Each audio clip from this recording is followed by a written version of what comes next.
everyone. I feel like it's been a while since I've been at the 4 p.m. on Saturday, so it's good to be with you. In this weekend's gospel, the Lord is reminding us that we need to allow our minds to be transformed, to go beyond this world. It's so easy to get sucked into this world, but in the second reading from St. Paul, he says so well, "Do not conform yourselves to this age, but be transformed by the renewal of your mind." And it's a basic human reality that we map ourselves onto something. We long for a Savior. It's why we rally so often behind a particular figure. It's why growing up, kids often have,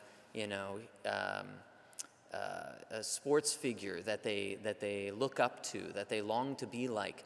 They want their sports career to map onto his or her sports career. Or sometimes we have some other hero, maybe our grandfather or grandmother or someone in our life who we particularly look up to. And we want to map our lives onto them. It's a basic human reality. It's how we're all created. We try to map our lives onto someone, onto something. And the trick that the devil wants to pull is for us to map our lives onto him. And what's the devil's life look like? It looks like self-concern, putting myself first, making sure that I'm taken care of before the other, and doing it in such a way where I make sure that I have control of things around me so that I am secure. But the rhythm of heaven is different. It's counterintuitive. But the rhythm of heaven puts the other first. The crazy part being, though, that when we do that, we end up getting taken care of. It's like living in a very happy family where I don't have to be concerned about looking out for myself. I'm actually very interested in being concerned for the other. And in the process, I find myself. I come alive. Heaven is going to be like that perfect family that none of us live in, that all of us desire, and in some spots on earth, perhaps we see little glimpses of.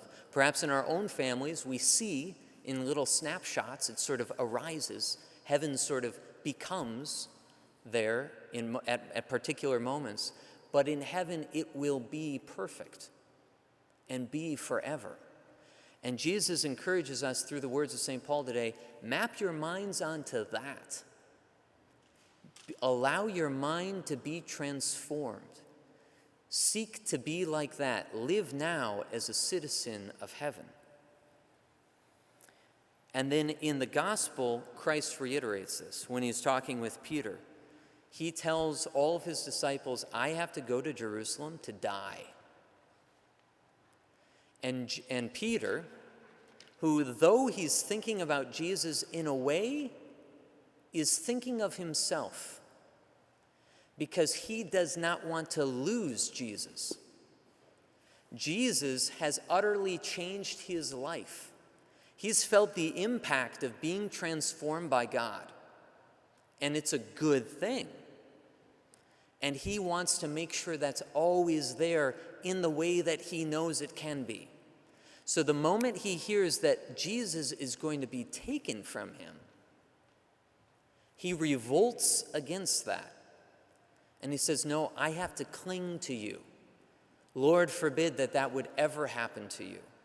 It sounds selfless, but he's actually thinking of himself.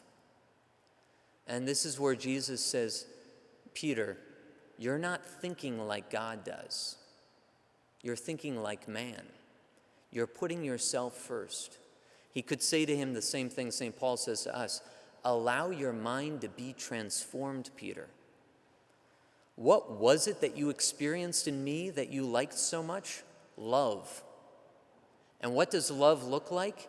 Putting the other guy first. And Peter, allow yourself to be transformed by that. Allow yourself to let go of everything. A great kind of practical way for you and I to do this, to allow ourselves to be transformed by this way of love, by this way of giving up myself, thinking of the other first, letting go, is a healthy, not a morbid, but a healthy reflection on the reality of my own death.